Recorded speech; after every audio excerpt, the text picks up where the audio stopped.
Hi, my name is Christian Bauer with Pepperdine University. I'd like to thank Nazarbeyev University for participating in this global debate. And I'm very excited to be part of this global discourse. I hope this opportunity can lead further discussion of important issues and civil exchange of ideas, not only between our two schools, but for the rest of the world. As the member of government, I will be arguing in favor of the motion that this House would ban international adoptions. Now, I'm going to first go into some rebuttal and then bring up my points of positive matter. First, to rebuke some of the Deputy Leader of Opposition's points. The Deputy Leader of Opposition tries to set up the nuclear family of a father, mother, and children as being a building block for society, and then says that human beings need to be in these structured families. However, this is a simplistic view of what family is and ignores the various cultural structures in the world that deviate from this concept of a nuclear family. There are cultures in places including Africa, South America, and North America, for example, that esteem community as a form of family. Tribes and communities in these various cultures will often raise children as a whole, not as segments. The opposition's argument is tantamount to arguing that these families are not real families and do not constitute as healthy building blocks for society. We think that that is destructive. Moreover, we on the closing gov bench do not hold up orphanages as being a panacea or cure-all. While supporting a ban on international adoptions, we do not consequently advocate for children to be carted off en masse to an impersonal orphanage incapable of properly raising these children. This is a faulty dichotomy that the government does not espouse.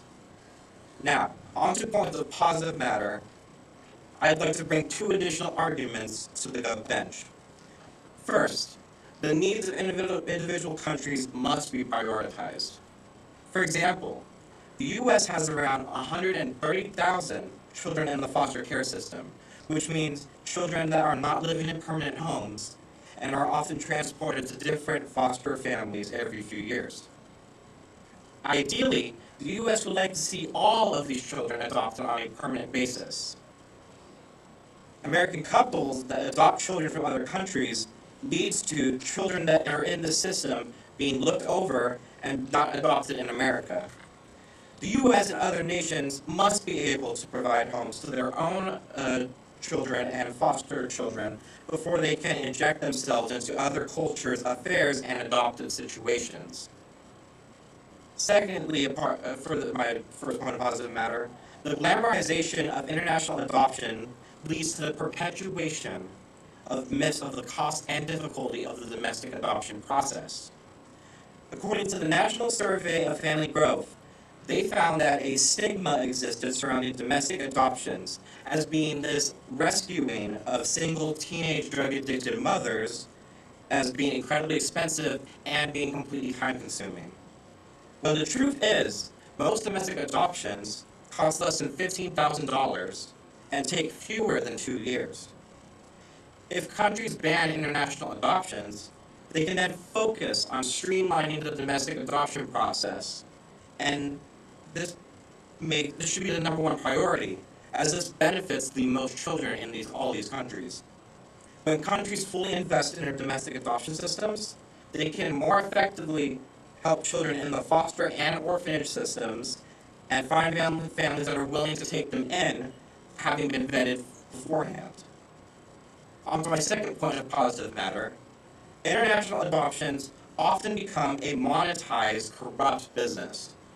In China, there were orphanages that were busted for kidnapping children from families to then give up for adopted families because of the payment they received from these adopted families. Adopting children from another country is not free. This has led to some systems that are no more than child trafficking operations. Families may think that they're saving abandoned children from impoverished nations, but they are actually contributing to corrupt child trafficking schemes. The potential for these sorts of abuses justifies banning international adoptions. If there isn't a market of parents looking for foreign children to adopt, then these schemes no longer have reason to operate and consequently kidnap more children. The majority of international adoptions involve adopting from poor and conflict-ridden countries, such as the Democratic Republic of the Congo, which is a major source of adopted children for the US, Canada, Spain, France, and Italy.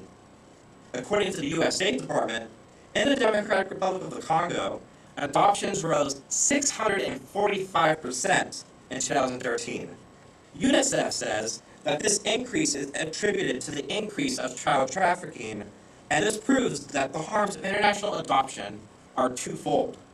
First, the virtual dumping of children from these conflict-ridden regions into richer countries means that there is a lack of safeguards in the process, which puts children in harm's way.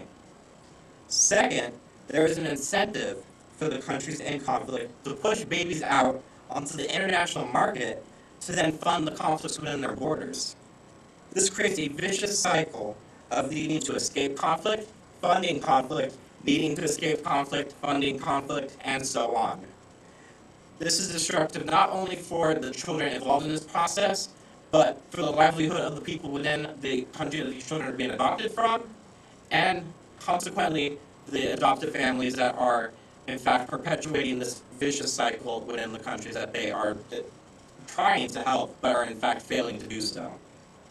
We think that the government's position in this debate, banning international adoptions, should be preferred, because the opposition bench fundamentally misunderstands the concept of family, because individual countries' needs must come first and be accounted for, and because of the potential and proven dangers of international adoptions.